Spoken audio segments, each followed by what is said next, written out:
bonjour à tous, bienvenue dans cette nouvelle revue de presse et on commence avec la grande information de ces derniers jours, l'hospitalisation du président américain Donald Trump, testé positif au Covid-19. Inutile de vous dire que pour moi tout ceci est bidon. Nous sommes en train d'assister à une immense pièce de théâtre dont Trump est l'un des personnages principaux. Le fait qu'il soit atteint du Covid à seulement un mois de l'élection présidentielle n'est pas dû au hasard. Seuls les naïfs peuvent croire ça. Pour moi, toute cette histoire prouve une fois de plus que Trump est un agent du système et qu'il fait bien partie de l'opposition contrôlée. Le président américain aurait reçu un traitement expérimental de la société Regeneron. Trump aurait également été traité avec l'antiviral Remdesivir, le fameux médicament produit par Big Pharma, qui a été préféré à la chloroquine du professeur Didier Raoult par la Commission européenne. L'efficacité du Remdesivir contre le Covid n'a pas été prouvée, contrairement à la chloroquine. Pire même, il peut présenter des effets secondaires assez graves. On peut féliciter Donald Trump pour ce coup de pub énorme pour ce médicament de Big Pharma et le rejet de la chloroquine du professeur Raoult, dont il avait pourtant salué l'efficacité il y a quelque temps. Il avait même affirmé, il me semble, vouloir se faire soigner à la chloroquine, si jamais il tombait malade. Trump sert donc les intérêts de Big Pharma, dont l'objectif final est la vaccination du monde entier. Comme d'habitude, les paroles de Donald Trump ne sont que du vent. Ce que l'on juge, ce sont avant tout les faits, qui parlent d'eux-mêmes. Le PDG de Regeneron se nomme Leonard Schleifer. Il s'agit d'un juif sioniste qui connaît Donald Trump depuis de nombreuses années. Le PDG a aussi des liens avec une puissante organisation sioniste bien connue aux États-Unis, l'AJC, American Jewish Committee. L'AJC, comme vous vous en doutez, milite fortement pour le sionisme messianique conquérant d'Israël. D'après Wikipédia, en octobre 2011, l'AJC a publié une déclaration conjointe avec la Ligue anti-diffamation, une autre organisation sioniste très puissante fondée par la loge du Benaï Brit et qui souhaite faire passer l'antisionisme pour de l'antisémitisme. Cette déclaration conjointe exhorte les juifs américains à soutenir un engagement d'unité conjointe déclarant l'amitié de l'Amérique avec Israël est un lien émotionnel, moral et stratégique, qui a toujours transcendé la politique. Il a insisté sur le fait que le moment est venu de réaffirmer que le bien-être d'Israël est mieux servi, comme il a toujours été, par des voix américaines élevées ensemble dans un soutien inébranlable à notre ami et allié. Ces mots servent à rappeler que les États-Unis sont au service d'Israël, et la politique internationale du président Trump l'a si bien prouvé. Son agressivité extrême envers l'Iran, sa reconnaissance de Jérusalem comme capitale d'Israël, et son fameux plan de paix largement favorable à Israël en sont les faits les plus marquants. Il le dit d'ailleurs lui-même. Aucun président n'a autant aidé Israël que moi. Le père de Trump était déjà un grand serviteur d'Israël, et sa propre fille est mariée avec un sioniste messianique de la pire espèce, qui est son conseiller qui le tient par les couilles. Il s'agit de Jared Kushner. Sur son site, la JC a publié une rubrique affirmant que l'antisionisme est une forme d'antisémitisme. L'organisation incite très fortement les gouvernements occidentaux à faire condamner l'antisionisme. Toute critique de l'État d'Israël, de ses origines, du but de son existence et de sa politique au Moyen-Orient doit être interdite. Les députés français ont déjà adopté une résolution allant dans ce sens.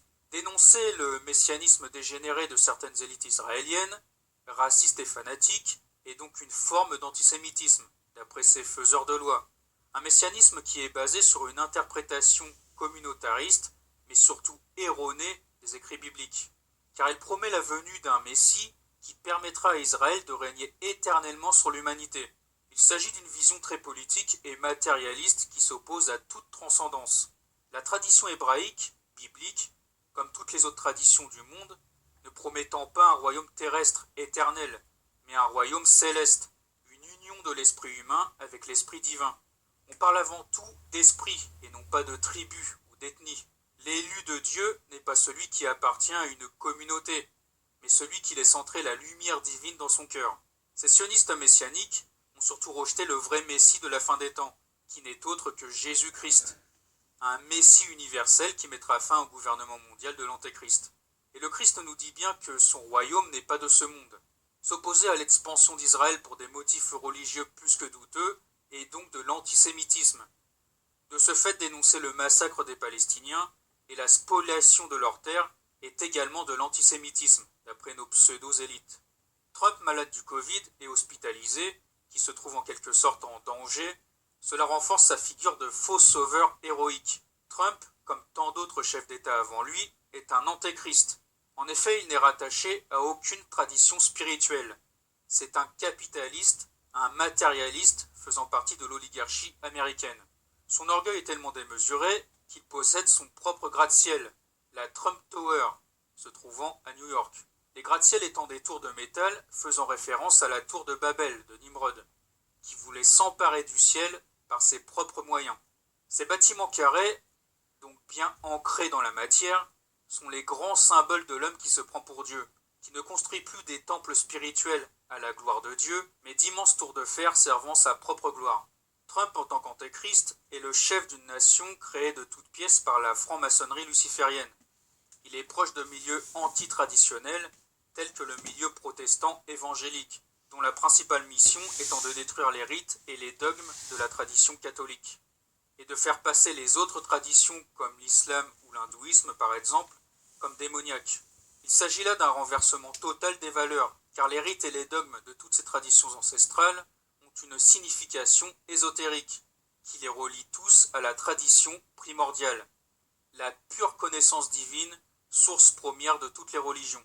Cette tradition primordiale étant aujourd'hui perdue ou difficilement accessible par les hommes de cette fin des temps, qui sont plus attachés à la matière qu'à l'esprit. Retrouver cette lumière divine, cette pureté de cœur originelle, demande à notre humanité moderne des efforts à la fois moraux, spirituels et physiques, presque insurmontables.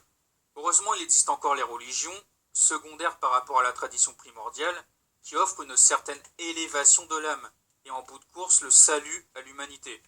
Le protestantisme, en s'attaquant aux rites sacrés de toutes les religions, s'attaque en réalité au divin, et empêche toute réelle transcendance de l'esprit, qui reste alors empêtré dans les bas sentiments humains, qui appartiennent à cette réalité physique et charnelle.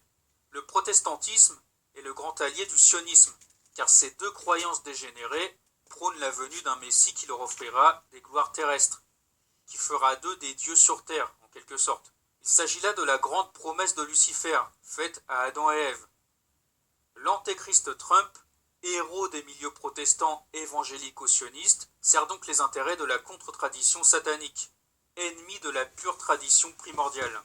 L'apogée de cette contre-tradition satanique sera marquée par la venue de l'antéchrist final, le faux messie des protestants sionistes et des élites lucifériennes. Trump, comme tout bon antéchrist, se présente en faux sauveur à ses partisans, en leur donnant de faux espoirs terrestres, qui les mèneront à la désillusion, car ce monde est voué à disparaître.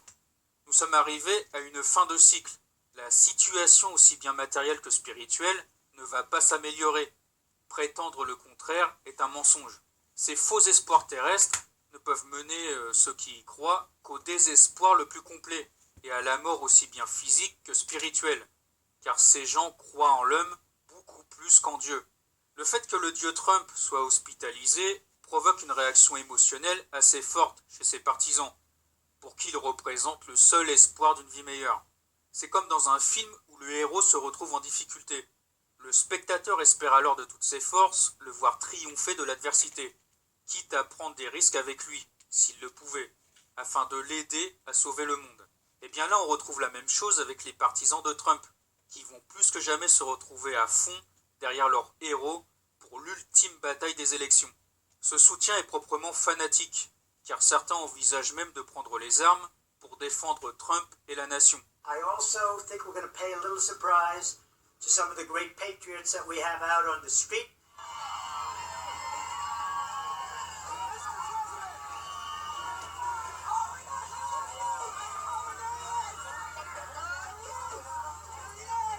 God bless our president. I will die for him. I will die for that man happily. I will die for him.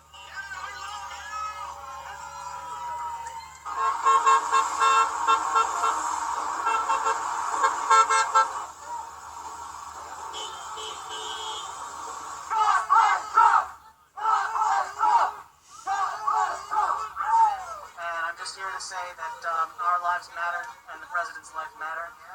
and he's strong, he's a fighter, so I have every hope, but I mean, obviously they need to take every precaution. We love Donald Trump, we love Donald Trump, we want to fight for him. He fight for us, so we have to fight for him. This is why we're here. Je suis prêt à me battre pour lui, à mourir pour lui.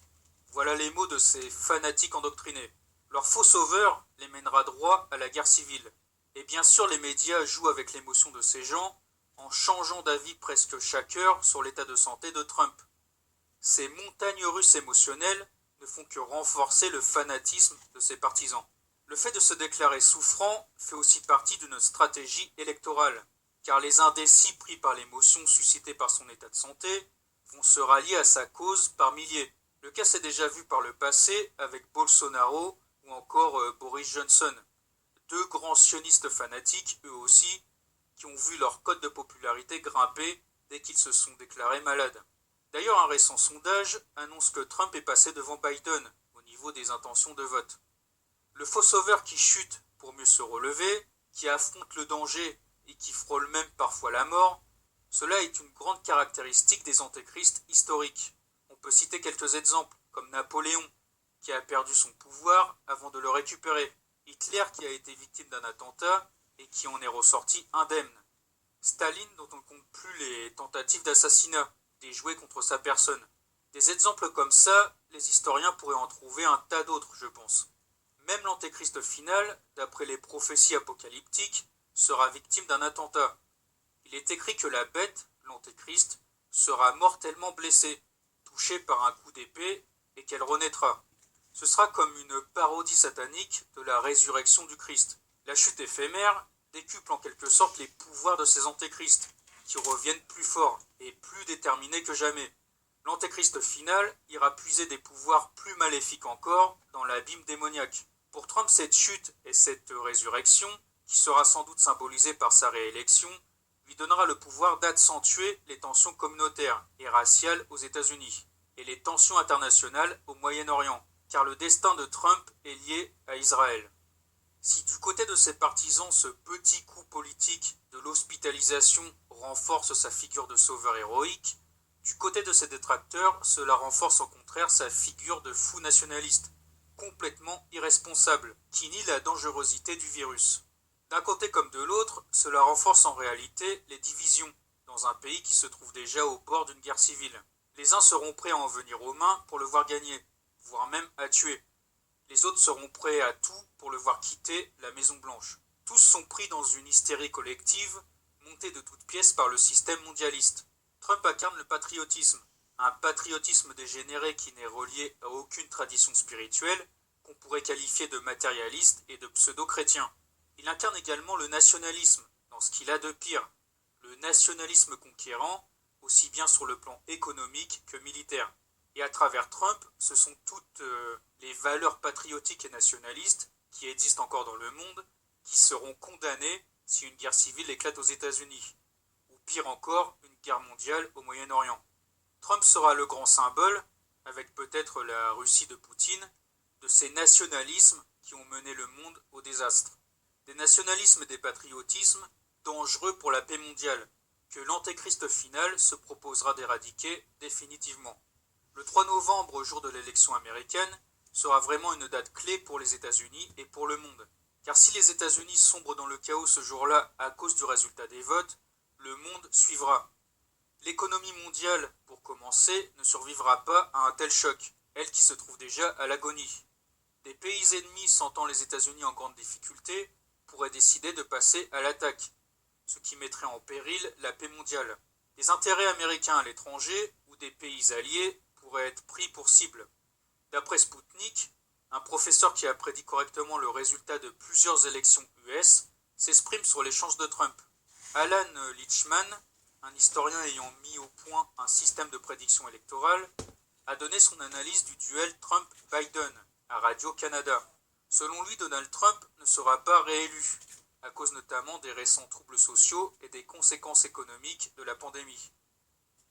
Le problème, c'est que Trump a déclaré les mois derniers qu'en cas de défaite, il refuserait de transmettre le pouvoir d'une manière pacifique, Ce qui veut dire que pour garder le pouvoir, il est prêt à mettre le pays à feu et à sang. Autre information, selon un sondage commenté par le Washington Examiner, 61% des États-Unis s'attendent à une seconde guerre civile. 52% préparent d'ores et déjà des stocks de nourriture. Certains magasins viennent d'imposer des restrictions à l'achat, en quantité de produits de première nécessité. Les électeurs envisagent de nombreux thèmes comme déclencheurs d'une possible guerre civile.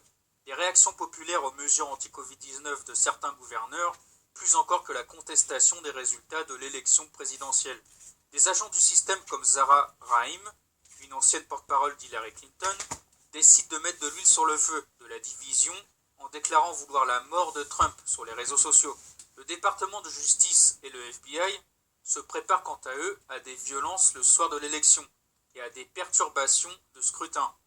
Le site Hope Digital écrit que, au cours d'une année électorale marquée par une pandémie mondiale sans précédent et par l'une des pires violences politiques observées aux États-Unis depuis les années 1970, il n'est guère surprenant que le département de la justice prévoit de poster des fonctionnaires dans un centre de commandement le soir des élections au siège du FBI, dans le bâtiment J. Edgar Hoover.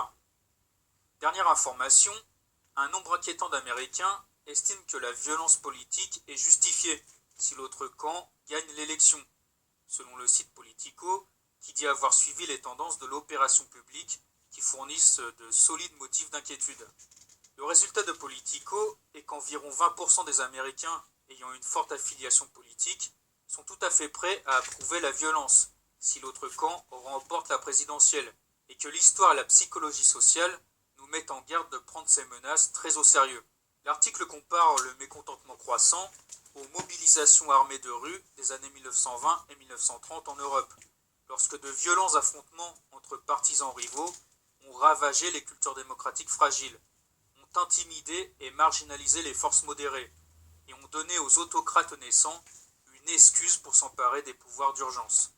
En ce qui concerne la date du 3 novembre 2020, en numérologie, elle donne le chiffre 9, qui peut symboliser ici un renouveau ou une fin de cycle. Dans le cas de Trump, c'est pas clair. Ça pourrait symboliser sa défaite aux élections et un renouveau pour le camp démocrate, qui récupérait le pouvoir.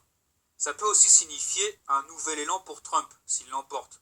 Pour ma part, cette date symbolise l'entrée dans une nouvelle ère, qui mènera à un nouveau monde, celui de l'Antéchrist. Je pense que les plans mondialistes vont encore plus s'accélérer à partir de cette date, d'une grande importance pour les États-Unis et pour le monde. D'un point de vue matérialiste et luciférien, ce nouveau monde entre guillemets est un aboutissement.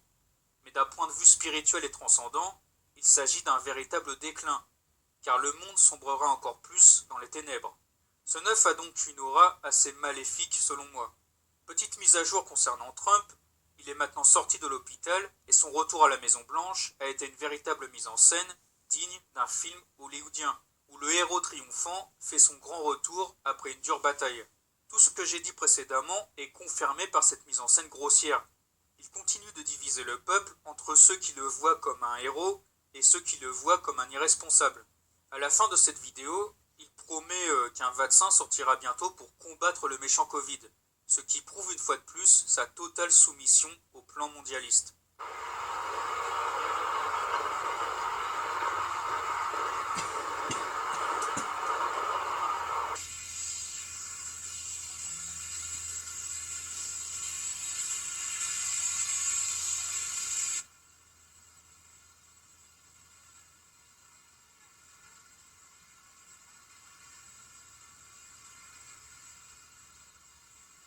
I know there's a risk, there's a danger, but that's okay.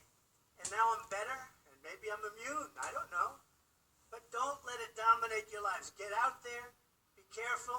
We have the best medicines in the world, and they're all happened very shortly, and they're all getting approved, and the vaccines are coming momentarily. Thank you very much, and Walter Reed, what a group of people. Thank you very much. Je voudrais maintenant poursuivre cette revue de presse avec le gouvernement Macron, qui a décidé de s'attaquer au séparatisme islamiste. Sous prétexte de s'attaquer au fanatisme islamique, Macron veut en fait s'en prendre à l'islam, qui, comme toutes les autres traditions sacrées, rejette ce monde moderne dégénéré, et s'oppose par ses valeurs transcendantes au nouvel ordre mondial de l'Antéchrist, Macron est le grand serviteur.